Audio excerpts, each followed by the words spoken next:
Sleep sounded good right now, but Solar wasn't ready to let Will call it a day.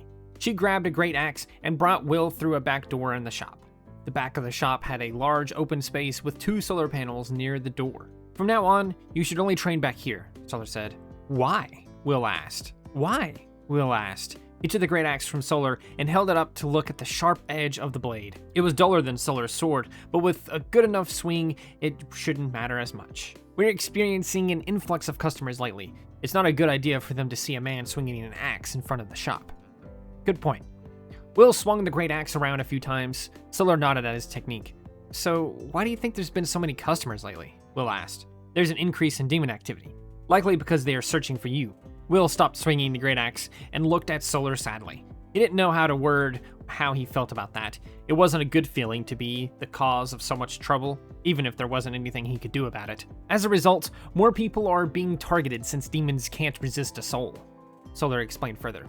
And there it was, confirmation that Will was indirectly causing more suffering in the world. He felt awful, but with Solar there, he also felt determined to make a difference. Whatever it took, he was going to get stronger and help end the demon threat once and for all. Training wasn't so bad. Solar shared techniques for Will to work on before rushing off to help with customers. The techniques were really basic. One of them, Will had already gotten really good at from the last time he trained. The rest were much easier to pick up on. The more he trained, the more it felt like the great axe was the weapon meant for him. Solar was a master with her sword, and Valerie was an expert marksman with her guns. Will may not have been on their level yet, but he could tell this was what he would perfect. Solar came back out periodically to check on him and his progress. She praised him on his work each time before returning to the shop to take care of duties. Every time that Solar went outside, Will felt a new wind of stamina. He pushed himself harder every time she went back inside. After most of the day had went by, Will started trying out new things. There were so many things to learn about the Great Axe than he originally thought there would be. By now, everything Solar taught him was starting to become second nature. It was time to experiment with new techniques and ideas.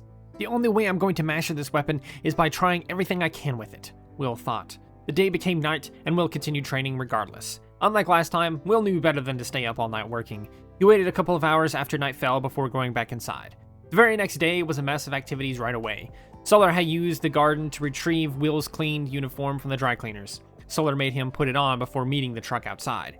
There were 2 men who stepped out of the moving truck when Solar and Will stepped outside. An illustration of a dog and cat was part of the logo on the truck. One of the men carried a clipboard with a list attached. His hair was gray and reminded Will of Gabriel. The other man was much younger with red hair and freckles. "What's with the truck?" Will asked. "It's a standard delivery. We get one every other month," Solar explained. "Sign here," the older man asked. Solar signed the paperwork on his clipboard. All of them walked to the back of the truck, and the younger man lifted up the back gate. Inside was a stack of boxes tied to a pallet, along with furniture tucked away behind it. "They're also here with your furniture," Solar added with a smile. The young man was already passing boxes to Solar and the older man. "Just set these boxes on the counter," Solar instructed. She gave a stack of them to Will. They almost felt weightless with how light they were. Will did as he was told, and before long, the pallet of boxes were all moved into the store. Next up was the furniture. It was a lot more difficult to move around. Getting them upstairs was the biggest hassle. Between pieces of furniture, a customer or 2 wandered into the store. Solar was quick to drop whatever she was doing to address them. Moving things upstairs wasn't that much different without her. The 2 delivery men were doing the majority of the lifting anyway. The room that would become Will's looked much better than yesterday. Will realized that Solar must have removed all of the old furniture sometime yesterday. Everything was as clean as any other room in the store. Will noticed that the furniture was almost the same things he had picked out yesterday. He wondered if Valerie gave her a list of what they got before losing it all in the bus explosion. Solar had no other way of knowing what kind of stuff he picked out. With Will's input, all of the furniture was placed exactly where he wanted. The layout wasn't much different from Solar's room. It was flipped, with the bed on the opposite side of the room than how she had hers. His room was also larger, giving him space for a desk and a chair. He didn't expect to use it much, but setting it up wasn't too difficult, and he appreciated the thought. The room was almost finished when Solar entered. She lightly knocked on the wall to get Will's attention. He looked away from the curtains he was hanging. Solar was standing with another woman who was dressed like she meant business. "Hello, Will. I'm Dr. Maka," the woman introduced herself. Her red lipstick was layered so thick on her lips that Will could smell it from across the room. It mixed with a perfume scent that was overwhelming to get used to. Will opened the window while speaking back just so he could get fresh air. "Hey, doctor, what brings you here?" Will asked. He took a breath of fresh air from the open window. Dr. Maka stepped further into the room, extending her arm out for a handshake. A few blonde hairs reflected light through her brown hair from the window. Will accepted the handshake reluctantly. Her strength was a surprise to Will. Dr. Maka has worked with us for about 8 years now, Solar explained. That's right. I don't get called in very often, though, Dr. Maka humbly replied. Wait, is this the therapist you were talking about? Will asked. Fighting demons doesn't exclude you from experiencing mental health issues, Dr. Maka said. Especially in the beginning, Solar added. I'm here to help you adjust to everything that's been happening lately. I understand that Solar was worried you might have some repressed memories as well. Yeah, I mean, maybe. I don't know, Will said. That's okay. Admitting you don't know is a good first step. It means you're open to discovering your true self, Dr. Maka stated. She almost seemed theatrical with the way she talked. Will wasn't sure if it was how awkward everything was or his own nerves, but something felt off about her. However, Solar trusted her, which was enough for him. I'll leave you two to it, Solar said. She left the room, closing the door behind her. Will looked away from Dr. Maka. He glanced at a spot in the corner where he put some of the packaging for his furniture. He looked away from it into the wardrobe. Anything but Dr. Maka. It was too awkward. Will clicked his tongue and fiddled with his hands while waiting for something to happen. So, you want to sit down? Dr. Maka asked. She gestured to the bed, which Will looked at. Sitting didn't sound much better than awkwardly standing around. He sat on the end of the bed anyway. At least this way, he could pretend to fall asleep if he wanted a way out of this. Dr. Maka sat on an office chair at the desk. What exactly are we supposed to do? Will asked. We mostly talk. About what? Why don't we start with the first thing you remember from the night you found this place? Dr. Maka suggested. Will took a deep breath. Anytime he thought about that day, he drew a blank. If the demon encounter was traumatizing and was the reason he forgot it, why was the rest of the day missing as well? Will moved on to the day before everything happened. He hoped it would help him remember more. I got up like I always do. Normal morning stuff, Will said. Good, good. What next? Will looked at Dr. Maka. He didn't want to say anything and didn't know why either. There wasn't anything he remembered about that day. Was he just concerned about telling her the truth? I don't really remember what happened at work, but I know I must have went since I was walking home late. Do you usually walk home late like that? Yeah, that wasn't abnormal. The buses stop running around the time I get off work, so I never really had choice. Was there anything abnormal about that walk home? Will hesitated for a second. What he could remember about that night felt strange, like a dream. Was any of it ever real to begin with? I was more tired than usual, I guess. It was hard not to fall asleep in the street. Next thing I know, I'm wandering into a sleep store and being offered a bed, Will explained. Any details? Sometimes the smallest ones can be a bigger deal than you might think. Well, Solar said she found me outside, but that wasn't how I remembered it. I remember walking inside and ringing a bell. She came down and showed me a menu with beds on it. Dr. Maka seemed interested in what Will said. Her body shifted in a way that made her look more confident. Will felt a sense of relief. It looked like she figured something out, and then she spoke. Is it possible that Solar was the one who remembered things wrong? Dr. Maka said. Will let out a single laugh, followed by a scoff. The thought that Solar was the wrong one all this time sounded ridiculous. Will dismissed the idea with a hand wave. Do you know how tired I was? Of course her memories are more reliable than mine, Will stated. Everything we discuss together is confidential. Solar or Valerie will never hear any of this.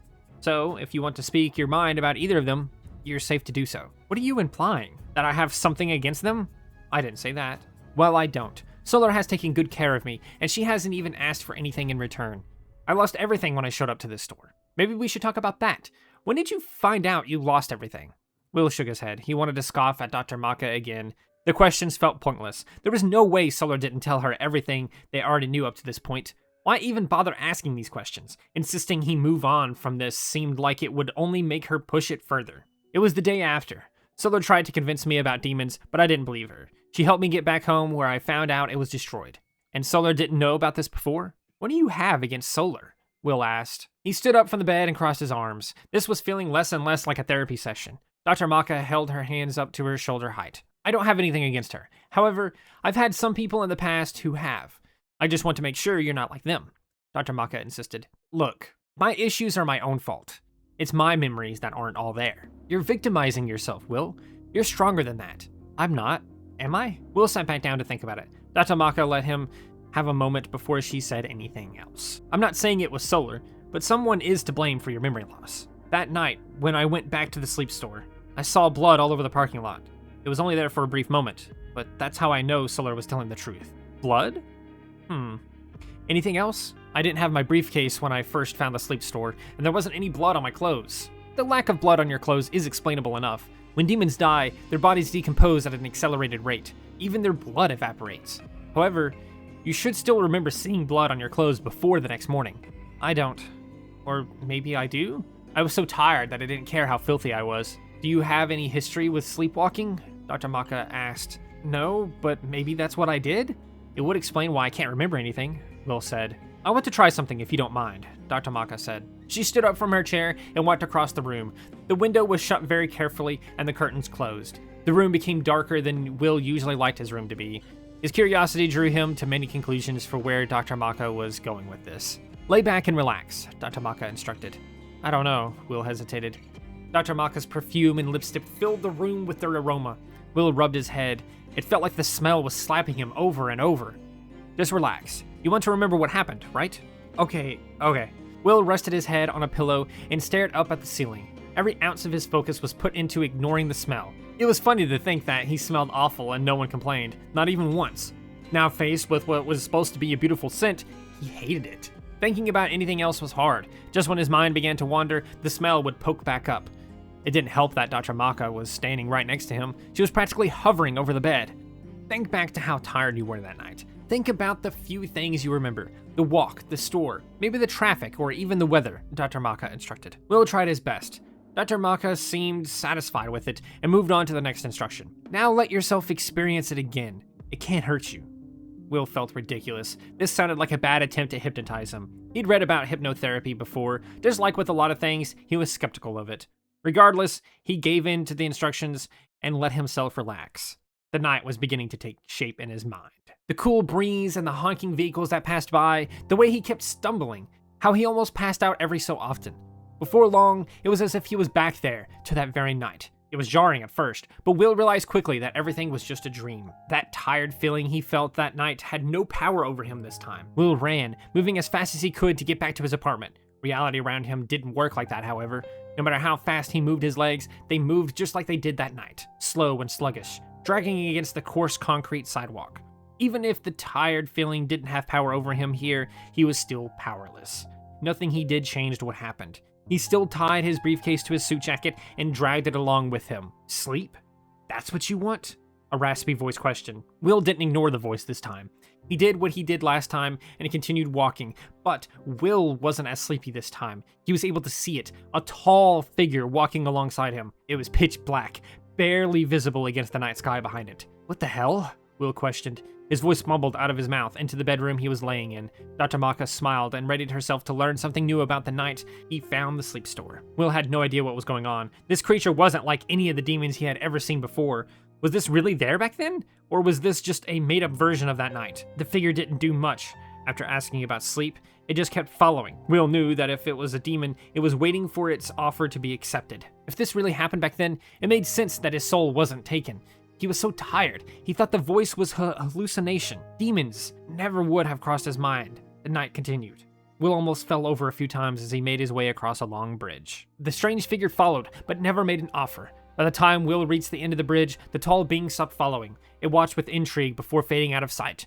Darkness came over the scene as Will collapsed on the ground a few minutes later. This part of the night made sense. Sleep was all he could think about and all he wanted. It would have been weirder if he didn't collapse from exhaustion. Looking around for any more clues wasn't very easy at this point. Will was restricted to what his past body was doing, and right now it was laying face first in the ground. No matter how hard he tried to move, nothing would make it happen. What made things worse was an overwhelming feeling that he was being watched. Can I help you? A voice asked. There wasn't anything familiar or kind about the voice at all. Will was still motionless on the ground. Let me help you up, another voice offered. Will's body moved, rolling over onto his back. Will could see them now, 2 trenchers standing over him. It was hard to believe, especially since this wasn't much more reliable than a dream. Will got off the ground and completely ignored the trenchers. He started walking away as if in a trance. The 2 trenchers looked at each other before rushing ahead of Will. They blocked his path, but Will didn't seem bothered by them at all. He brushed against them and kept walking. His briefcase and suit jacket were still lying on the ground when he got up. So that's how I lost it, Will thought. I see you're a busy man, one of the trenchers said. Let me take care of your duties while you relax. Will walked by the demon again. It was as if they weren't even there. Will wondered if he was sleepwalking. Surely he could see the demons. Even if he didn't know they were demons back then, they were still there. How about a vacation? I can make that happen, the other trencher offered. Will said nothing to them. He just kept walking. This continued for a while. The trenchers went as far as to offer Will his hearing back, not aware that he wasn't deaf. It was funny to see them desperately try and figure out why he was ignoring them. No matter how good their offer sounded, Will kept walking. More trenchers came from behind trees or telephone poles. Eventually, higher level demons started to come, as if drawn by the confusion. The first to appear was a brute. "I can make your legs stronger so you can walk further," the brute offered. It didn't matter what it offered. Will was out of it. The past thoughts were banging against his present-day ones. Sleep, sleep, sleep. It kept repeating like a broken record or a catchy song. Those thoughts were exactly what Will remembered. How about a nice bed to sleep in? It was a manager that offered it. They came from out of a manhole cover. Will walked past it, ignoring this demon just like the others. He was almost home now, and there was half a dozen demons surrounding him. Some of the demons had given up, but still wanted to know what this man could possibly want. A scatter appeared and asked Will if he wanted the gift of sight since he was ignoring them. The trenchers thought the scatter was clever to offer it, but Will still ignored it. He could see just fine. Maybe he was out of it, but he could see. He's a lost cause, a trencher claimed. No soul can resist temptation. He will crack, the manager declared. The manager grabbed Will by the shoulders and shook him. They demanded to know what Will wanted. Will didn't give an answer. When he was let go, his body fell to the ground again. Maybe he's dead, a trencher suggested. I can feel his soul. It's still in there, the manager stated. You sure? It looks dead to me. Splash. Bits of the demon splattered everywhere. Will got up a minute later and was able to see what had happened. The manager had crushed the trencher with its bare hands. The other demons were afraid of the manager and lowered their bodies to it like scared puppies. Will continued walking. Will left bloody footprints from stepping in the demon's blood. The rest of the demons followed, taking cautious steps near the manager. None of them offered anything else. They just watched and walked alongside him like annoying bugs or loyal pets. Some of the demons whispered to each other, and another demon left. Watching the demons was something Will couldn't believe he forgot. Their bodies twisted and their heads tilted. The cracking noise was hard to listen to. Some of them walked on all four limbs, acting like jaguars hunting prey. Everything about it was uncomfortable. Will reminded himself that this wasn't real. This was a dream. There wasn't even a reason to believe this is how things went down that night. It helped keep him calm, but there was fear building up inside. Will made it to the street his apartment was on. He could see it in the distance, only a few buildings away. His body stopped briefly to look at it. Every demon following him stopped as well. They looked where he did, and then back at him. Want that building? I can make you rich enough to buy it, a brute offered. Will didn't react to the offer at all. He stopped staring at the building and began walking towards it. His journey back home was almost complete. As Will approached the apartment building, things became even colder. Ice began to grow on his face. There wasn't a reaction back then. Will just kept going as the ice appeared on every surface around Will. The ends of his hairs even became frosted. Will knew what was coming. He didn't know why or how, but he knew. Am I remembering what happened? Will wondered. Just as he thought, a new demon appeared at the door of his apartment, blocking his way inside. It was the high-level demon he faced at the outlet mall. The demons following Will were surprised to see them. Would you like your home to remain standing? The demon asked. Will fell to his knees. He could feel his heart throbbing. He choked and coughed like he was dying. It felt like it too, but Will held on. This wasn't real. It wasn't really happening at this very moment. It was a dream of a past event. I can let the building crumble. I can let everyone inside perish. Or I can let them live and prosper, the high-level demon offered. You can't do that. Think of the souls that would be lost, the manager proclaimed. Instantly, the manager exploded into the tiniest pieces imaginable. The blood went everywhere, splattering on Will and the other demons. Will's reaction wasn't much. He looked down at the stained clothing for a moment before looking back up at the high-level demon. The rest of the demons were terrified. They lowered themselves and backed away. Their submission reminded Will of the way peasants bow to kings. They sat behind Will as if he was going to protect them. In reality, they were going to make sure he didn't run off anywhere. What will it be? The high-level demon asked. Don't do it, Will shouted. Unfortunately, it wasn't what he did back then. Instead, his cries for change came out in the present day, in the bedroom in front of Dr. Maka. She was thrilled to see progress and was excited to hear what Will would say next. In the past, at the moment that offer was made, Will rejected it. He ignored the demon, just as he had the ones before it. There wasn't an anger or ferociousness to the high-level demon. Its reaction wasn't even one of surprise. I will kill everyone in this building if you reject my offer to protect them, the high-level demon stated. With another silent response, the demon knew what the answer was. He could see that Will wasn't going to accept his offer, and so the demon followed through with its deal. A pair of tongues shot out of their back and stretched out to hit the corners of the building. The tongues oozed black goo and had different-sized teeth and bones sticking out of it. The tips stabbed into the apartment, digging deep into the foundation. One flick of the tongues later, and the building began to collapse. The cracks shot up through to the top of the building first, spreading like spider webs. The windows shattered, raining glass down onto them. Screams that would burn their sound into Will's skull cried out. Will cried in the bed, but back then, Will had next to no reaction. He used his arms to shield himself from the debris that broke off the building, but otherwise didn't do much. Rumbling dust and smoke blew out from the bottom floor. One by one, the floors crushed the one below it until the walls folded inward. At last, in less than a minute, the building was reduced to a horrifically familiar scene. Bits of debris with limbs sticking out, blood leaking from the cracks, and dust thankfully concealing the rest. A nightmare come true. Death in the hundreds. The high-level demon didn't act smug, happy, or any sort of way. It just stepped closer to Will, and Will looked at them, staring into the eyes of the most evil thing he had ever seen with a nearly blank expression. The urge to fight it was strong. Will couldn't do it. He was stuck in the past where he didn't do anything, where he let the demon kill all of those people. It filled him with an untold amount of rage. "These people died because of you," the high-level demon stated. Will screamed. He felt like he was gaining control over his body and the past. He raised his fist and swung as hard as he could. As soon as his attack struck the high-level demon, everything flashed, and Will was awake in his room. His fist had actually struck Dr. Maka and threw her at the wall. She cried out in pain and rubbed her face on the ground. Will took quick breaths and looked around. It was hard to believe he was even back. His hand stung, and he looked at it. Their knuckles were bright red, and Will realized what he had done. "Dr. Maka!" Will shouted. Will jumped out of bed and rushed over to Dr. Maka. He helped her stand while she continued to rub a horrible-looking bruise on her cheek. "I'm so sorry," Will apologized. No, it's okay," Dr. Maka said. "Did you see your forgotten memories?"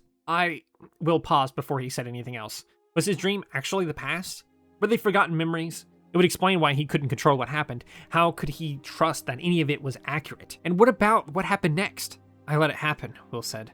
"I let the demons destroy my apartment and kill everyone inside." Will rubbed tears off of his face. Dr. Maka sat on the edge of the bed, holding her hand over her injury. The swelling looked bad. "You shouldn't blame yourself, Will. You didn't have a choice," Dr. Maka argued. Her voice sounded different because of the swelling.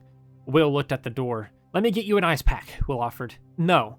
We should discuss what you experienced just now." Will didn't want to look at Dr. Maka again. He sat in the office chair at the desk and looked at the floor. That smell in the room wasn't bothering him anymore. The scent lingered as if waiting to be annoying again.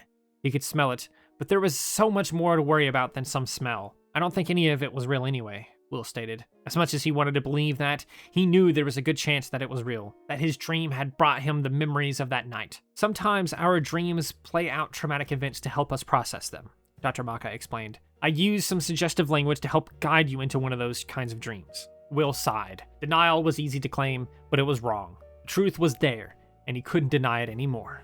And that is the end of chapter 12 for A Store Called Sleep. We kind of finally know a little bit of what's going on with that night that everything went down at the beginning of the book, or do we? That's the question I'm going to leave you guys with. Let me know your answers down in the comments below. If you want an answer to it right now, all you have to do is go over to Wattpad and look at the book yourself, because this book is 100% available over there for free, all 25 chapters. You can read the entire thing right now if you want it to. You can follow the link in the description for that.